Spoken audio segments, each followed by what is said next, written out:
All right, so this particular case, I know one here say very dark man. They give me one for leg, say man fall. But as they give me that one for leg, I don't fall. I carry am go because God passed it. In the laws of war, at the end of the day, Boko Haram fighters are still considered as Nigerians. Complete uselessness unless you're talking to the ruination of Nigeria. If not, they are going to destroy the nation. And it will also destroy the government. He established the fact of his uselessness before he died.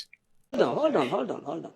Why was the lady in Sokoto stoned to death? It's Sharia. It is because of Sharia.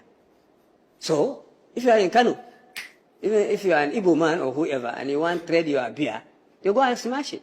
Hello Nigeria, welcome back to Plan B TV News Gist and Blog. When I came across this particular video, my heart was unsettled and I said I must talk about it. Now, I have to do research to prove the point that this man made that it was not a lie.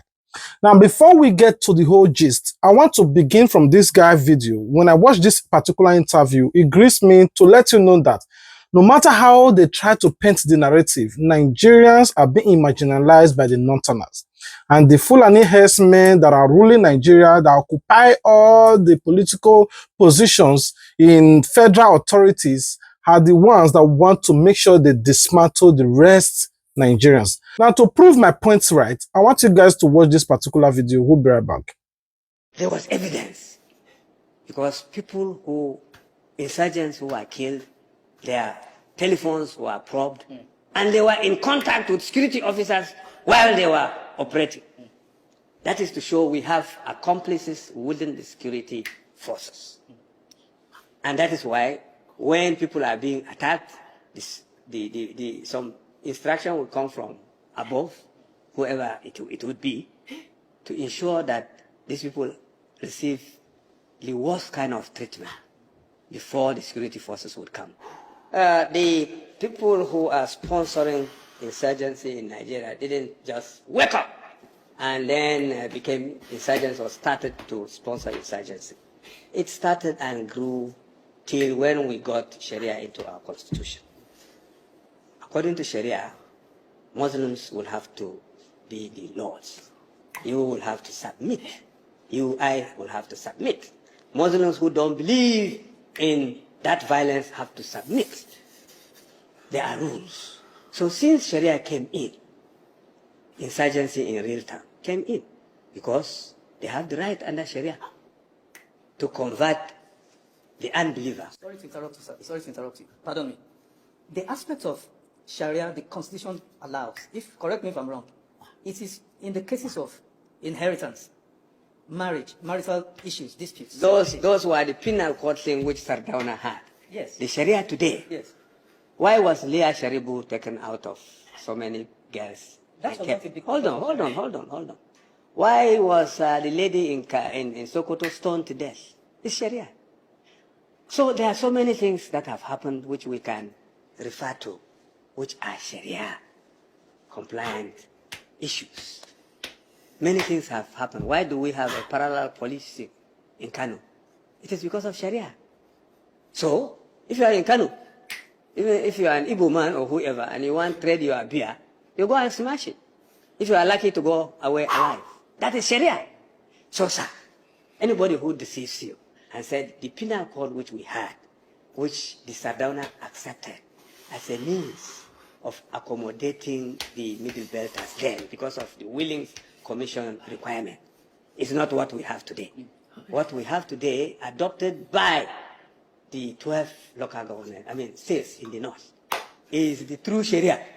And where they want and when they want to implement, they implement. Even states that are not as aggressive.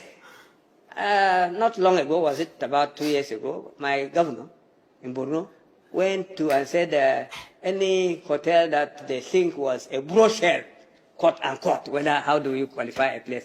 They smashed it and destroyed such plots. Churches are not allowed spaces in some areas. So what is that? To own that. Yes. So what is that? It is Sharia. So you see, we pretend. That is the problem with this content. We pretend to be running a circular system. in the north. It is no more that way. And this insurgency would not be there without Sharia. When we had the penal code, there was no such insurgency. There was no such aggression. There would not be somebody coming with a gun and say, Allahu Akbar, and attack others. It wasn't there. Under the penal code, it wasn't there. Under Sharia, it's there. And we cannot deny them. It is for the others to wake up and say, look, if you want to practice this, you have the right based on your religion, but you can't impose it on us. Let's think of a way of coexisting with this. Or, and what is happening, or what is going to happen next. Or, these people will say, let's part ways. The interview is very long, so I want to pause it here. We'll come back to the said interview so that you guys will understand. I want to try and carry you guys along. Now, to prove the point that he was making in this particular video, have you guys watched this particular video of Nigerian military head saying that Boko Haram, ISIS, Fulani, Al-Qaeda, Jihadis, anyone you could ever think of it, either Boko Haram or Fulani Herdsmen, anyone that are terrorizing Nigerians, say they are Nigerians. You cannot deny the fact that they are Nigerians. Say, okay, no problem. Say, but they can also be rehabilitated back to the Nigerian society, that it is not necessarily that they should buy them. Now I begin to understand. If you think I'm lying, I want you guys to listen to what he's saying. In the laws of war, at the end of the day, the Boko Haram fighters are still considered as Nigerians. Are we saying, on account of the fact that they are Nigerians, if we have the opportunity to rehabilitate them, we should not? And I think that is what went into the thinking of the defense secretaries some years ago, which was also bought by the federal government and the Borno state government to arrive at the issue of the Borno model.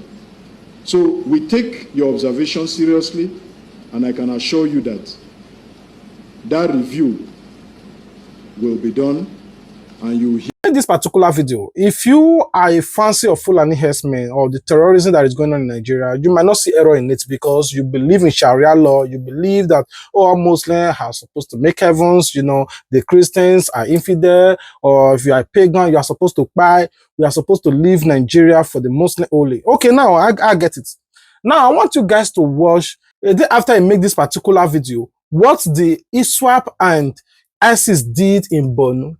I want you guys to see on how they dismantled Nigerian military barrack by excessively a lot of Nigerian soldiers and cut away Nigerian weapons. I mean, all this that you are saying belongs to Nigerian military.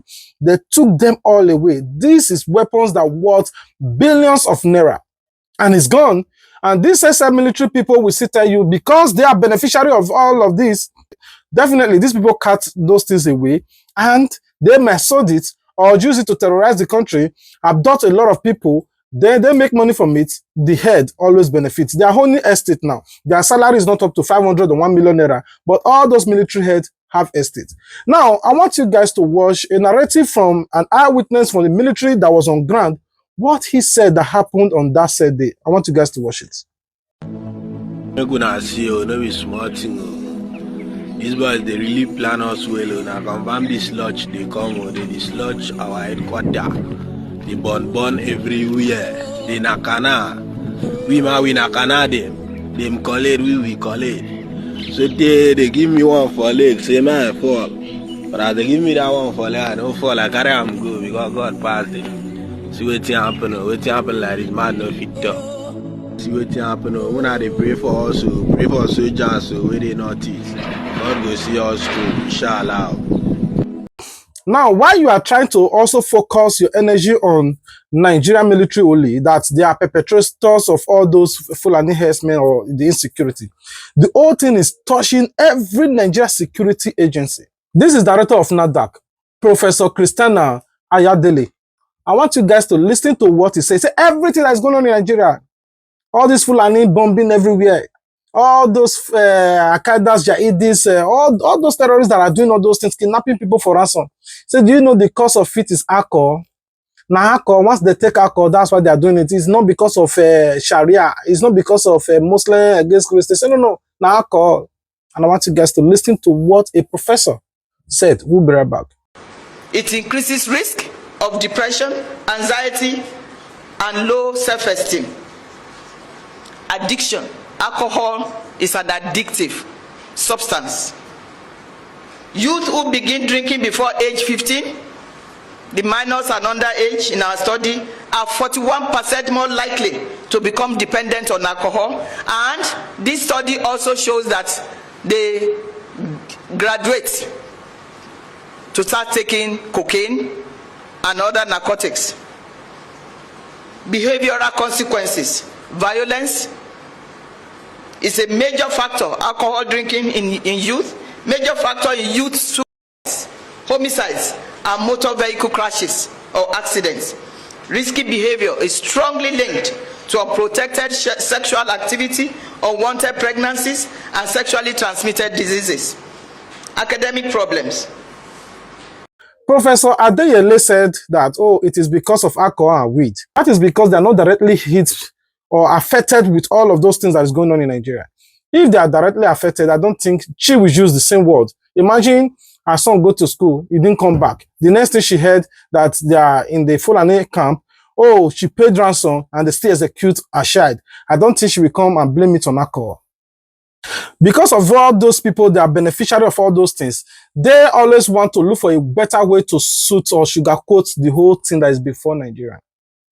Copper, Abbas were recently executed by the same Nigeria ISIS. They have the gullible and the strength to go online and also post it. They posted it to tell Nigerians that, oh, we did it, nothing happened. They posted the money that the ransom they paid to them, but they still execute the innocent boy. And will you tell the family of the said boy that, oh, it is because of alcohol? And let's take it to the next stage. The National Advisor on Security, Nuri Ribadu, came out and said, do you know that Boko Haram is our brother? You don't have right to touch them. Boko Haram is Nigerian and they have every right to live as a Nigerian. Making references to if your brother do bad thing, will you not say that it is no longer your brother because your brother went to go and rob? Is your brother no matter what he did. And they are saying none of these things, but they cannot say the same thing to the Igbo man that offend Nigeria, that needed to be forgiven. As long that you are an Igbo, no matter what you do, slight or hard, you'll be punished for it. But if it is an Hausa or a Muslim man, whatever he does, no matter how he did it, oh, he needs to be rehabilitated. He needs clemency. He needs presidential pardon. He needs to be forgiven. And that is why this insecurity will keep on going. If you think I'm lying, I will play the video at the end of the day so that you guys will listen to what he said, because he speaks their Fulani language. I know most of you don't understand, so I will put it at the end. For those that understand, can give it to your friend to play it for you so that you understand what Nuri Badu, a special advisor on security, is telling Nigerians that Fulani Herdsmen, Al-Qaeda, Boko Haram, all the terrorists have every right to live in Nigeria, that we cannot fight against them. Now, I want you guys to watch this particular video of Dele Farotimi. What he said in this particular interview, when he said that the truth still remains the same, that the Sharia law, the Muslim, and every other plans that they have for Nigeria to make sure they execute the Nigerians was implemented, and the late President Buhari was a tool they used to carry out their atrocity. And when it begins to unfold the basic facts, and I believe every word that is said, I want you guys to watch the interview. You said Buhari is a shameless irredentist. Does that statement require further adumbration? That man has already established the fact of his uselessness before he died. Uselessness? Complete uselessness, unless you're talking to the ruination of Nigeria. Nigeria's president from 2015 to 2023. The tragedy that befell Nigeria. Buhari was a tragedy, an unmitigated tragedy. That man destroyed every illusion of a united Nigeria. A man that looked at an entire region and described them as a dot in the circle. A man that was so completely prebendal that he thought nothing, just like the current affliction that is in Aso Rock. He thought nothing of making everybody in a circle Fulanis. In a multi-ethnic, multi-religious country, he sat down and pretended the handing over of the country to a Muslim ticket in this country. Look, Buhari, may we never see his like again in this country. Because nobody has been more ruinous to Nigeria than that guy unless we are beginning to factor in the reign of Bulaba. They are cut from the same cloth. The reign of who? Bulaba. Bala Blue. I am very deliberate about ridiculing our leaders or rulers. I am very, very deliberate about it. What does Bulaba mean? He's the one that should be answering that question. Wasn't he the one that said Bala Blue, Bulaba, blue, blue, blue? Can you give meaning to those words? He's the only one who will give meaning. I don't know what he meant. He was speaking esoteric languages. Yes, esoteric languages can be powerful. But he's the only one who can give you the interpretation. I found no dictionary where I can find the meaning of Bala Blue, blue, blue, blah, blue, blah, blue. From the sound, can we give it meaning? I am not sure I am able to do that, but what I do know is that it sounds quite comical. So when I feel like laughing, I remind myself that I'm being ruled by Bala Blue, Bulaba. You said he's an affliction. Which one of them? Buhari or Tinubu? Tinubu? Look, every ruler of Nigeria is an affliction to the Nigerian. What have they brought to relieve the condition of the Nigerian? There are times I think you should be president. I think at some point, I might get crazy enough to think I will do it. We don't want you to be crazy. You actually have to be crazy to do anything in this country. And before we end this video, remember I promised you guys that we will come back and play the remaining interview for you for what that guy said, because that is what prompted me to make all this video. And I want you guys to watch the finish up of the interview, then we'll be right back. When you made mention to a couple of people who were, lynched, lynched, set on fire, and said it was because of Sharia, I was trying to disagree because I know the Sharia process will be, you take the person to face a Sharia panel, and then there'll be witnesses called, just more or less like a regular trial court and all of that. But that was not the case. That's what I was trying to correct. It was just mob justice. Yes, maybe influenced by radical clerics. So I don't respond to that. But let's go back to this insecurity. I've had northern leaders. Dr. Akib Baba is a highly respected northern leader, a Muslim, highly respected intellectual. He attributes the insecurity from the north largely, preponderantly, and I tend to agree with him, to misgovernance, bad governance from governors, local governments, and all, even the president. Do you disagree with this? Yes, people in power directs and determines what their people do. So in that regard, you can't disagree with him. Do you disagree? No, I said you and I too can disagree with him. Because if those things that initiated the Boko Haram insurgency didn't start from the political circle, allowing them to do what they did, it wouldn't have exploded to where it is now. And that is true, because leadership determines what the followership does. Good, fine and good. Even those who are attributing so many things to Ali Sharif, I look at Ali Sharif as saint compared to some people who came after him. Because though Ali Sharif negotiated with a religious group, which was at dead not Boko Haram, they were a religious group to assist him wrestle power. It was later they became Boko Haram. But how did they become Boko Haram? The same Ali Sharif went after them when they insisted on Sharia.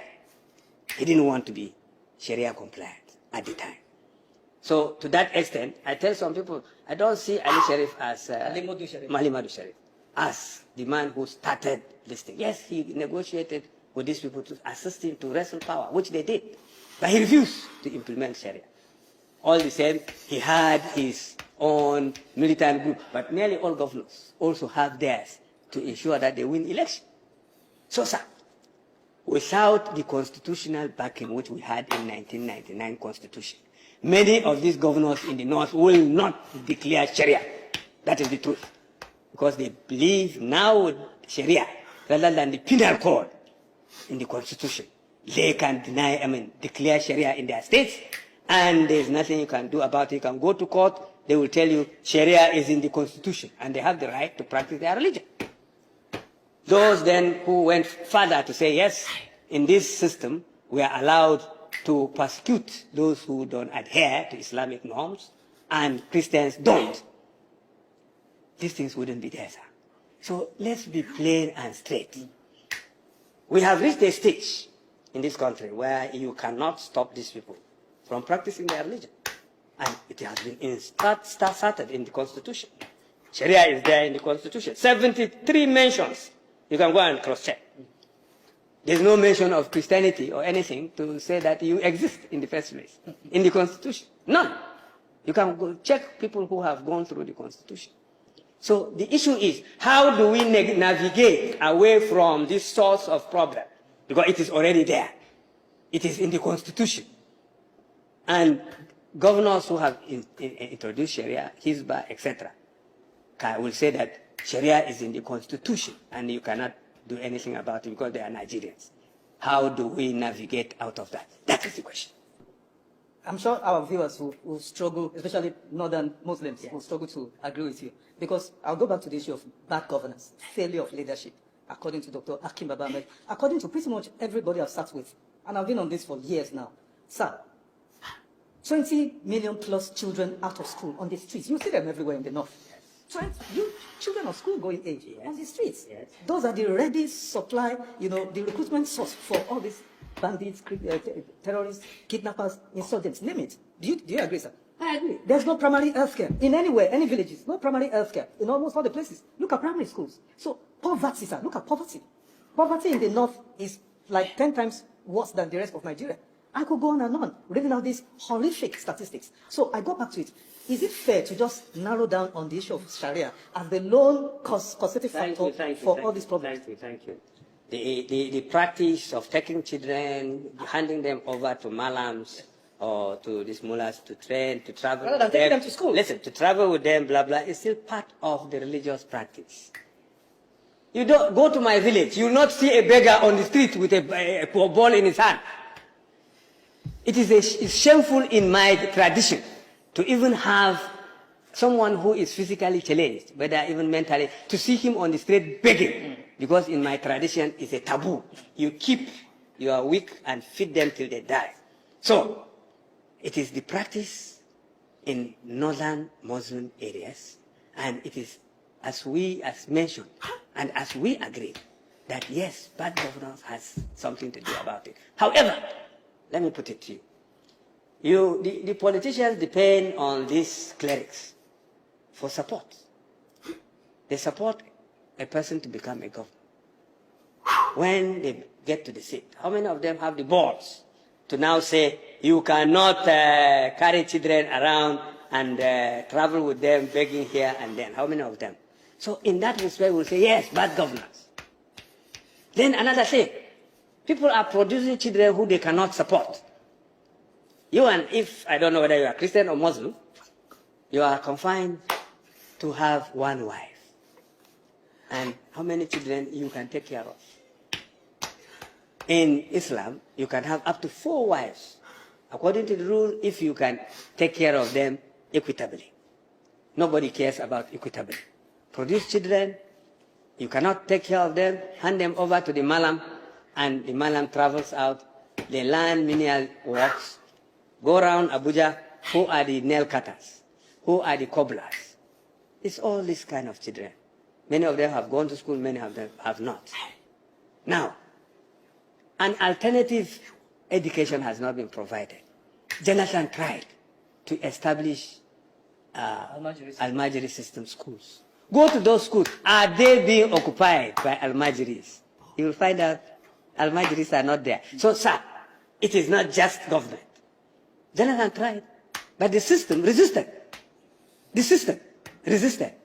So, if these boys are used as cannon fodder for insurgency, it is not just government, it is the system.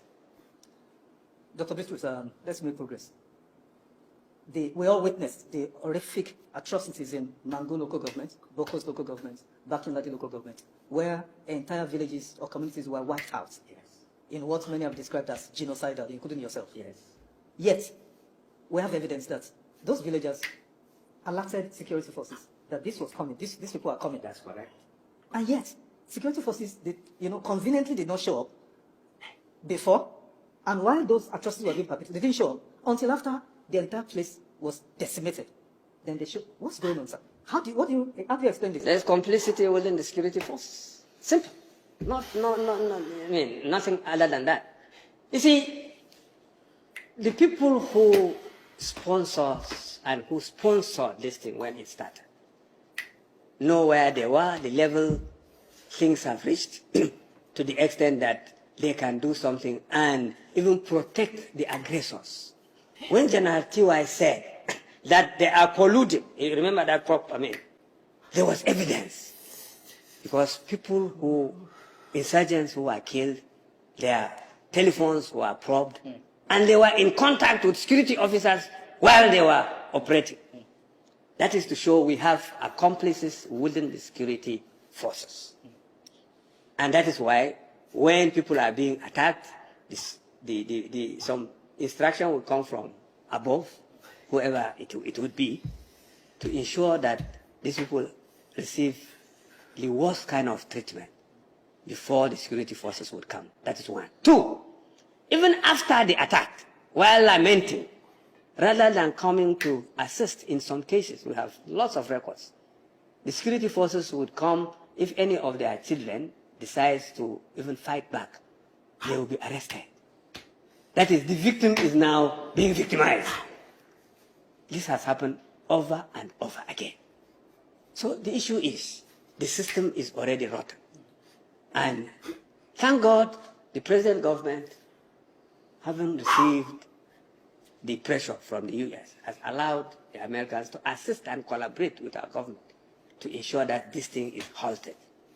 But the major work is for you and I to do the needful, rather than chickening out and pretend. Because sometimes when I hear people who know, who even suffered genocidal attacks in the area, saying that there's no genocide, I do laugh.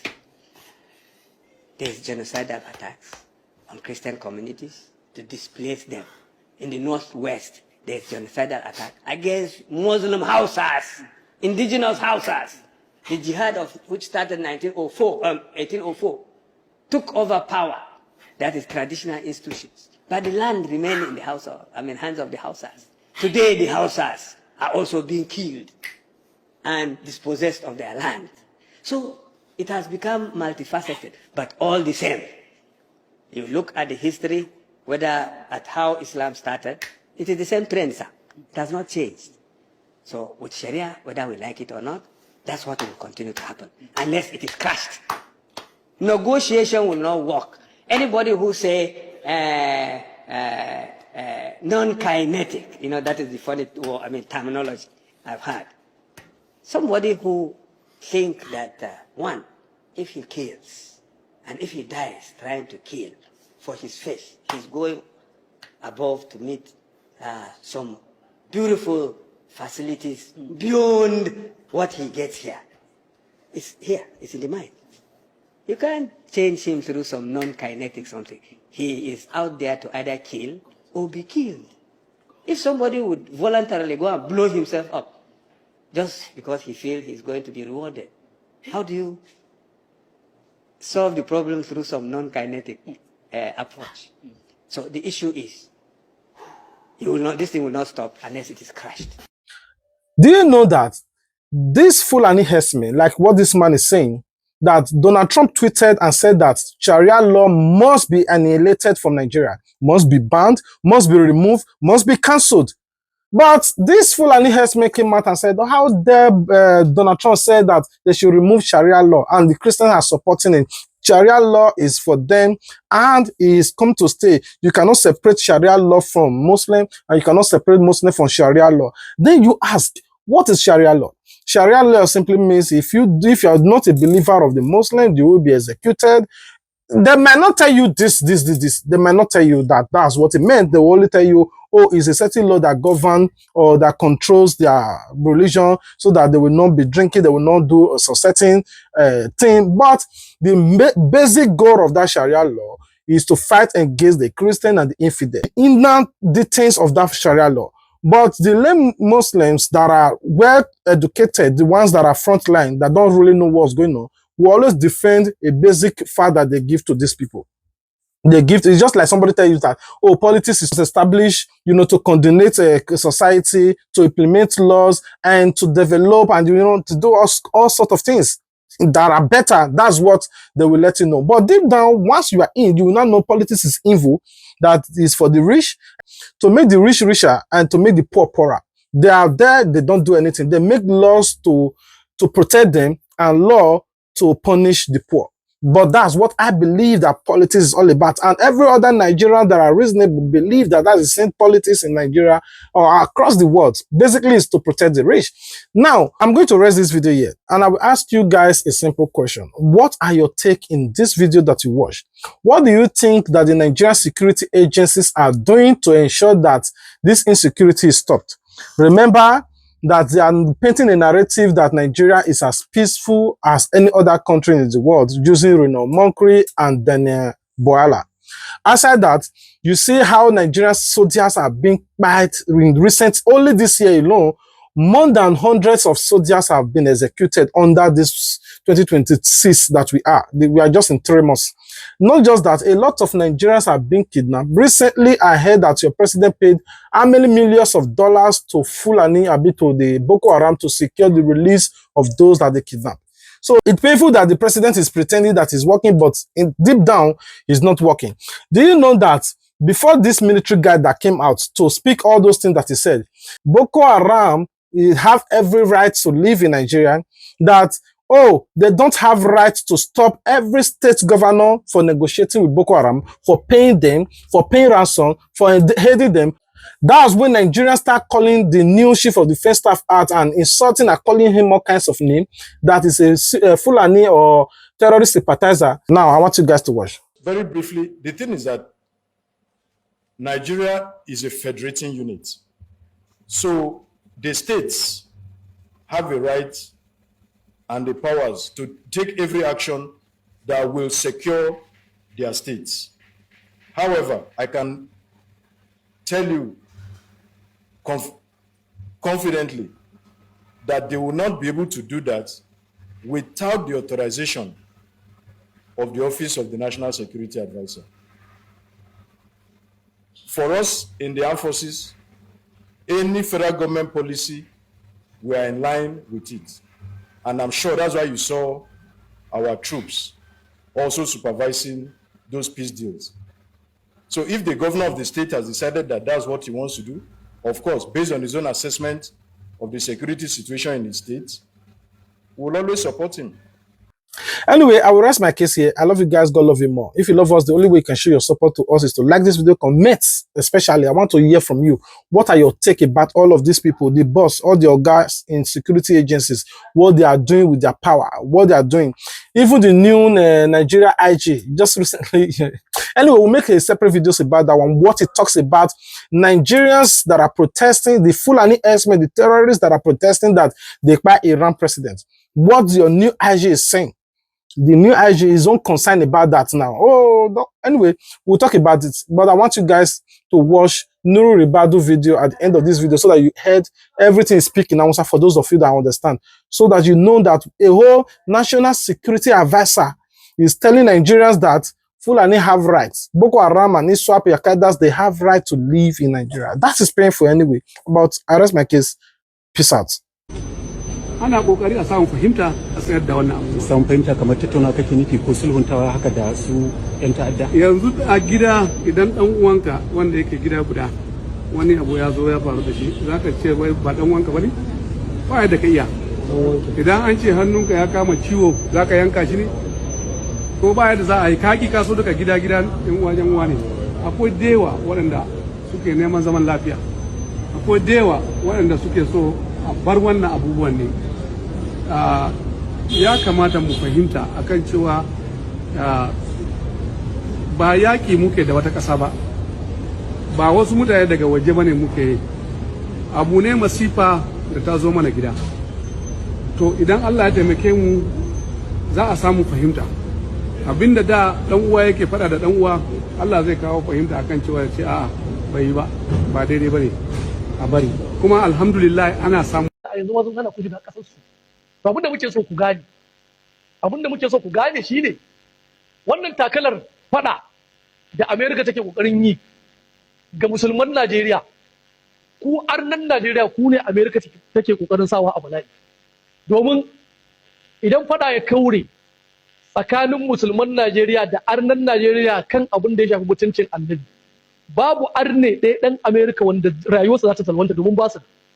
Babu arne ɗan Amerika wanda za a ɓarnatar da dukiyarsa, amma ku da kuke cikin gida suke an gizo ku suke zuga ku isar musu da sako in ji akan mutuncin annabi mun shirya gaba ɗaya gidajen mu sun daɗe musu kone ba mun shirya Najeriya ta daɗe bata kama da wuta ba mun shirya Najeriya ta daɗe bata wargaje ba duk abin da za ku yi abin da muke kokarin nuna muku shine mutuncin annabi bakin rijiya ba gurin wasan makaho ba shi yasa muke gaya wa mutane waɗannan mutanen yakar mu da America take yi yakar mu da America take yi yakar mu da arnan Najeriya suke ba akan komai bane akan musulunci akan annabi sallallahu alaihi wa alihi wa sallama domin Allah subhanahu wata'ala ya tabbatar mana matakar muna tare da annabi to arna wala yau